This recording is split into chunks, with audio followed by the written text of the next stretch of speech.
नमस्कार, स्वागत है आपका बिहार समाचार में। आज की इस वीडियो में हम बात करेंगे कि बिहार वालों के लिए क्या क्या सरकारी योजनाएं सरकार चला रही है, बिहार में कौन से विभाग में कितने पदों पर सरकारी नौकरियां निकली है, साथ ही बिहार और देश की तमाम बड़ी और प्रमुख खबरों पर चर्चा करेंगे। आगे बढ़ने से पहले आपसे एक छोटी सी अनुरोध है, कृपया वीडियो को एक प्यारा सा लाइक अवश्य कर दीजिएगा।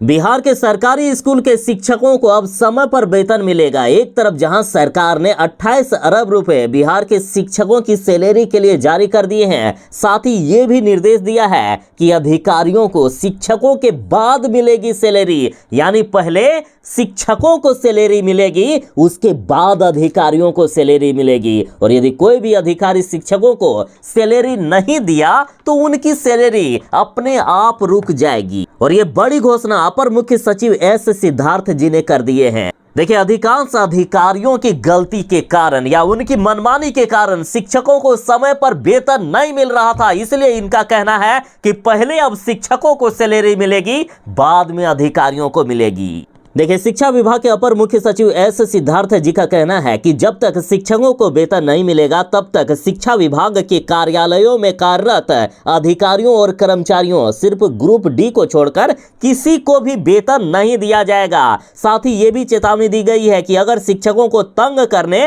या वेतन रोकने की शिकायत आई तो उस अधिकारी के खिलाफ सख्त से सख्त कार्रवाई की जाएगी।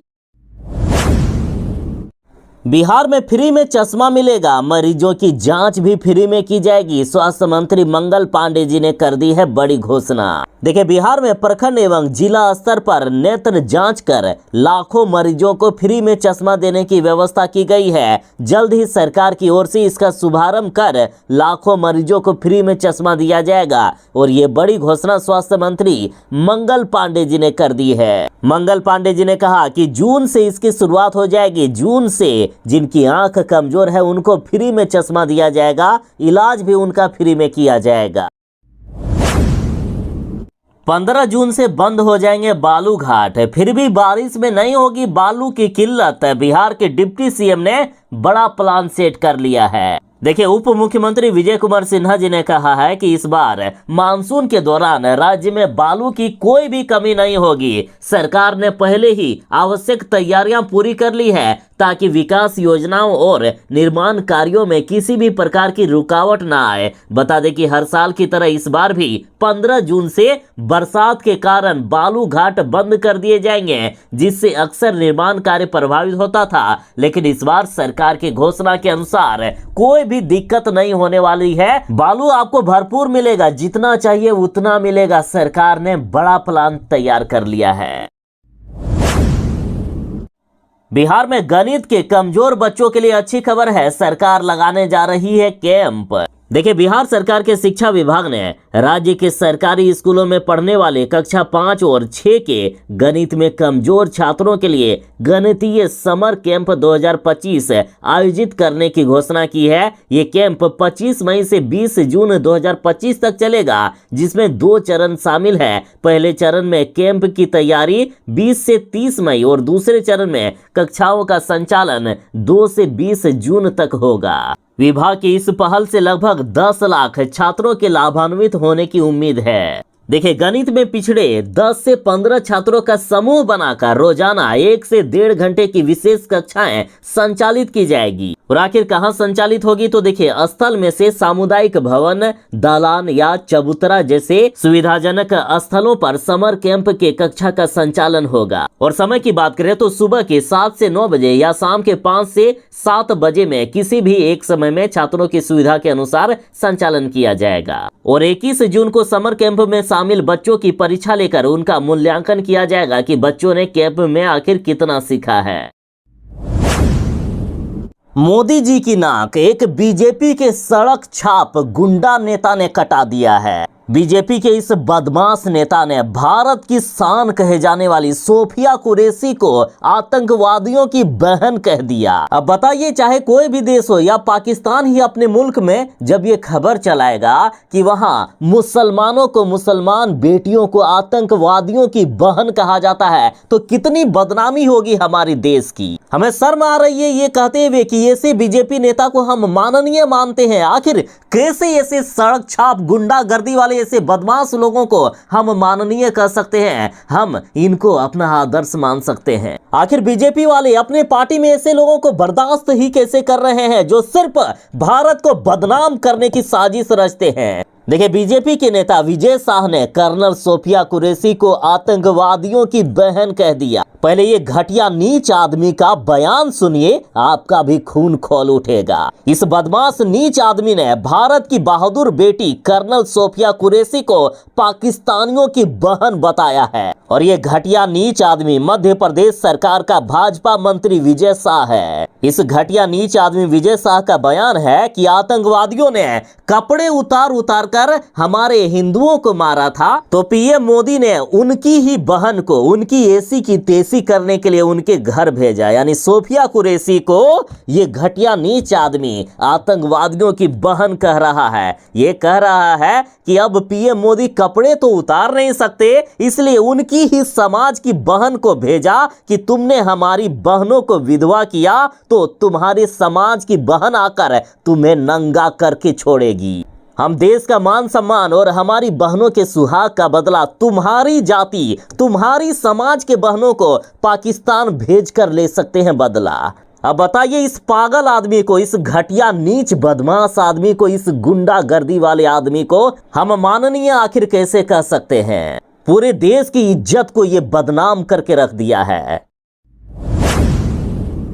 बिहार के सारे शिक्षकों को अब वेतन मिलने वाला है। बिहार के शिक्षकों के लिए है गुड न्यूज। सैलरी मद में शिक्षा विभाग को मिल गया है 28 अरब रुपए। देखिए, बिहार में शिक्षकों की सैलरी अब समय से आने की उम्मीद है। सरकार ने माध्यमिक शिक्षकों और पुस्तकालय अधीक्षकों के वेतन के लिए 28 अरब 18 करोड़ 62,96,हजार रुपए की राशि की मंजूरी दे दी है। ये राशि वित्तीय वर्ष 2025-26 के लिए है। इससे जिला परिषदों और नगर निकायों में काम करने वाले शिक्षकों के साथ पुस्तकालय अधीक्षकों को समय पर वेतन मिल सकेगा। बताया जा रहा है कि पिछले 2-3 महीने से इनकी सैलरी पेंडिंग चल रही थी। सरकार का कहना है कि शिक्षकों को समय पर वेतन मिलना जरूरी है, इसलिए सरकार ने ये राशि मंजूरी की है। मंत्री जी ने बड़ा बयान दिया है कि अब बिहार की इन 15 जिलों में खुलेंगे सहकारी बैंक। देखिए, बिहार के 15 जिलों में जल्द ही सहकारिता बैंक खोलने की कवायद शुरू होने जा रही है। इन 15 जिलों के 144 प्रखंडों में इसे खोलने के लिए रिजर्व बैंक ऑफ इंडिया यानी आरबीआई से राज्य सरकार ने अनुमति मांगी है। जैसे ही अनुमति मिल जाएगी, फिर सहकारिता बैंक की शाखाएं खोलने की प्रक्रिया शुरू कर दी जाएगी। वर्तमान में बिहार के 23 जिलों में सहकारिता बैंक चल रहे हैं। मंत्री डॉक्टर प्रेम कुमार ने बताया है कि अंतर्राष्ट्रीय सहकारिता वर्ष में राज्य के हर गांव तक सहकारी बैंक पहुंच जाएंगे। सरकार 1 लाख लोगों को स्वयं सहायता समूह और संयुक्त देयता समूह से जोड़कर लोन भी दिलवाएगी। और इसी महीने यानी मई महीने से ही विशेष बैंकिंग अभियान चलाया जाएगा। यानी अब बिहार के सभी 38 जिलों में सहकारी बैंक खुलने वाले हैं।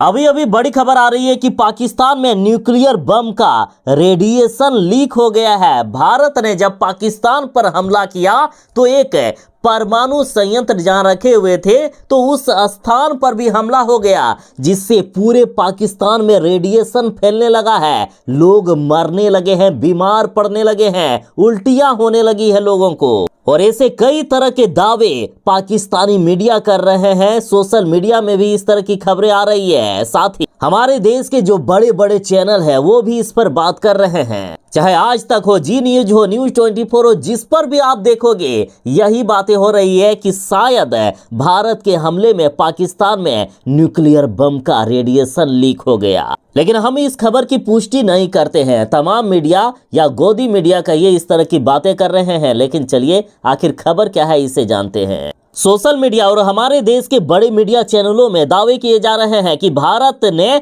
पाकिस्तान के एक परमाणु स्थल पर बमबारी की, जिससे परमाणु सुविधा केंद्र को नुकसान पहुंच गया है। दावा किया जा रहा है कि भारत की बमबारी के बाद अमेरिका के एक परमाणु सुरक्षा सहायता विमान B-350 AMS को तैनात किया गया है ताकि रेडिएशन को कम किया जा सके। साथ ही Pakistan nuclear radiation news today दावा कर रहा है कि भारत के सैन्य हमलों के बाद पाकिस्तान के परमाणु ऊर्जा संयंत्रों से रेडिएशन लीक हो गया, जिससे वहां की जनता भयावह स्थिति का सामना कर रहे हैं। कुछ लोग दावा कर रहे हैं कि वहां रेडिएशन की चपेट में आकर बीमार पड़ने लगे हैं लोग। हालांकि पाकिस्तान से एक लेटर भी वायरल हुआ है जिसमें से रेडिएशन फैलने की बात कही गई है, लेकिन हम या हमारा चैनल इस न्यूज की पुष्टि नहीं करता है। सोशल मीडिया पर यह बातें हो रही है और हमारे देश के बड़े चैनल ऐसी बातें कर रहे हैं। शिक्षकों के ट्रांसफर पर आ गया है नया अपडेट, सभी जिलों में दिखेगा इसका असर। डीओ के मिल गए हैं नए निर्देश। देखिए, अब तक ये हो रहा था कि किसी भी स्कूल के शिक्षकों का ट्रांसफर किसी दूसरे स्कूल में कर दिया जाता था, लेकिन अब ऐसा नहीं होगा। अब बिहार के सरकारी विद्यालयों में शिक्षकों का पदस्थापन छात्रों के अनुपात में सुनिश्चित होगा। अब प्रत्येक जिले से विद्यालयवार छात्र और शिक्षक अनुपात के आधार पर रिपोर्ट ली जाएगी और जिस विद्यालय में तय मानक से ज्यादा शिक्षक होंगे उनका स्थानांतरण संबंधित प्रखंड के विद्यालय में होगा। देखिए, शिक्षा का अधिकार कानून के आलोक में 40 बच्चों पर एक शिक्षक का मानक तय है। और देखिए, जहां तक सरकारी विद्यालयों में छात्र शिक्षक अनुपात का प्रश्न है तो शिक्षा का अधिकार कानून अधिनियम के प्रावधान के तहत 30 बच्चों पर एक शिक्षक होना आवश्यक है और ये व्यवस्था 1ली से 5वीं कक्षा तक अनिवार्य किया गया है। यानी जिन विद्यालयों में 61 से 90 बच्चों की संख्या है वहां पर 3 शिक्षक होना चाहिए। इसी तरह 91 से 120 बच्चों पर 4 शिक्षक होना जरूरी है। यानी जहां 120 बच्चों तक 4 शिक्षक जिस विद्यालय में है वहां किसी भी शिक्षक का स्थानांतरण नहीं किया जाएगा। यदि इससे ज्यादा शिक्षक होंगे तो वे दूसरे विद्यालय में जा सकते हैं और जिस विद्यालय में कम शिक्षक होंगे वहां दूसरे विद्यालय से शिक्षकों को लाया जाएगा।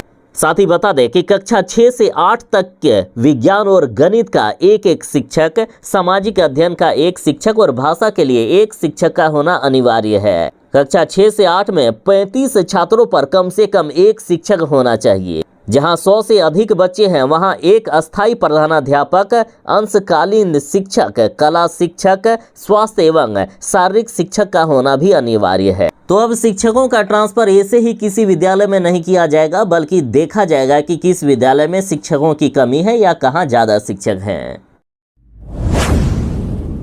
बिहार वालों के लिए बड़ी खबर है कि बिहार में आज से चलेगा आंधी पानी का दौर। IMD ने जारी कर दिया खतरनाक और भयानक अलर्ट। देखिए, बिहार के उत्तरी हिस्से में पूर्वइया हवा और दक्षिणी बिहार में पछुआ चल रही है। गर्म पछुआ और आर्द्रता से लदी पूर्वइया के कारण पूरे बिहार में आंधी पानी का दौर शुरू हो गया है। बिहार में आज से लेकर 17 से 18 मई तक आंधी पानी का दौर चलेगा। मौसम विभाग ने कहा कि 15 मई से पूरे बिहार में भयानक बारिश की शुरुआत हो जाएगी, जो अगले 2 से 3 दिनों तक चलने वाली है। मौसम विभाग ने किसी खास जिले के लिए अलर्ट नहीं बल्कि पूरे बिहार के लिए अलर्ट जारी कर दिया है। बिहार के सभी जिलों में आंधी तूफान और भयानक बारिश का अलर्ट जारी किया गया है। बिहार के 17 जिलों की हो गई है बल्ले बल्ले। नीतीश सरकार ने चुनाव से पहले कर दिया है बड़ा ऐलान। देखिए, बिहार के मुजफ्फरपुर जिले के सदर अस्पताल परिसर में नवनिर्मित मॉडल अस्पताल का उद्घाटन स्वास्थ्य मंत्री मंगल पांडे जी ने किया। उन्होंने बताया कि 1 जून से यह अस्पताल आम जन के लिए सेवा प्रारंभ करेगा। यहाँ मरीजों को निजी अस्पतालों जैसी अत्याधुनिक सुविधाएं मिलेगी। साथ ही उन्होंने कहा कि इस तरह के मॉडल अस्पताल पहले से 21 जिलों में विकसित किए जा रहे हैं और अब शेष 17 जिलों में भी कार्य शुरू हो गया है। बता दें कि इन मॉडल अस्पताल में OPD, ऑपरेशन थिएटर, जनरल और प्राइवेट वार्ड, एक्सरे कक्ष, हाईटेक लॉन्ड्री, सामूहिक भोजनालय, वैकल्पिक बिजली व्यवस्था और इंटरकॉल प्रणाली की सुविधा होगी। बिहार को एक बार फिर से बड़ी सौगात मिलने वाली है। 30 मई को प्रधानमंत्री नरेंद्र मोदी जी करेंगे पटना एयरपोर्ट के नए टर्मिनल का उद्घाटन। सम्राट चौधरी जी ने तैयारियों का लिया जायजा। देखिए, ऑपरेशन सिंदूर के बाद प्रधानमंत्री नरेंद्र मोदी जी बिहार आ रहे हैं। पटना एयरपोर्ट के नए टर्मिनल का मोदी जी उद्घाटन करेंगे। वहीं पटना से सासाराम, वाराणसी से रांची 4 लेन हाईवे का शिलान्यास करेंगे।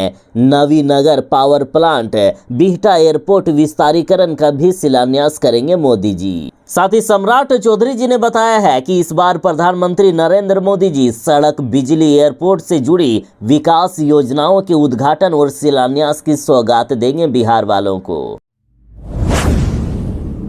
पाकिस्तान पर तेजस्वी यादव भड़क गए हैं। तेजस्वी यादव ने कहा कि आतंकवाद को जड़ से मिटाना जरूरी है, अपनी औकात में रहे पाक। भारत पाकिस्तान सीज फायर पर तेजस्वी यादव ने बड़ी बात कह दी। साथ ही तेजस्वी यादव ने कहा कि आखिर अमेरिका कौन होता है सीज फायर कराने वाला। तेजस्वी यादव बोले कि भारतीय सेना पाकिस्तान का नक्शा मिटा देगी।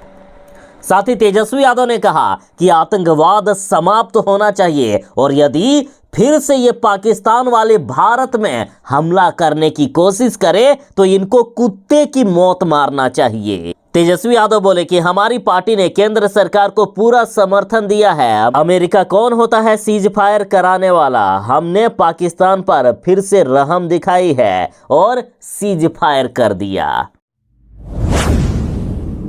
बिहार के सरकारी इंजीनियरिंग कॉलेज के छात्र अब सीखेंगे फ्रेंच और जर्मन भाषा। देखिए, बिहार सरकार तकनीकी संस्थान यानी इंजीनियरिंग कॉलेजों में विदेशी भाषा की पढ़ाई शुरू करने जा रही है। इंजीनियरिंग और पॉलिटेक्निक के छात्रों को जर्मन और फ्रेंच भाषा की शिक्षा दी जाएगी। इसकी शुरुआत हो रही है। विदेश में छात्रों को रोजगार मिले, इसके तहत सरकार ने ये योजना बनाई है। देखिए, इंजीनियरिंग छात्रों को विदेशी भाषा जैसे फ्रेंच, जर्मन और जापानी का ज्ञान मिलने से उनके लिए अंतर्राष्ट्रीय अवसरों के दरवाजे खुलेंगे। साथ ही वैश्विक स्तर पर अवसरों का विस्तार होगा, अंतर्राष्ट्रीय संवाद बढ़ेगा और व्यवसाय के विकास को बढ़ावा मिलेगा।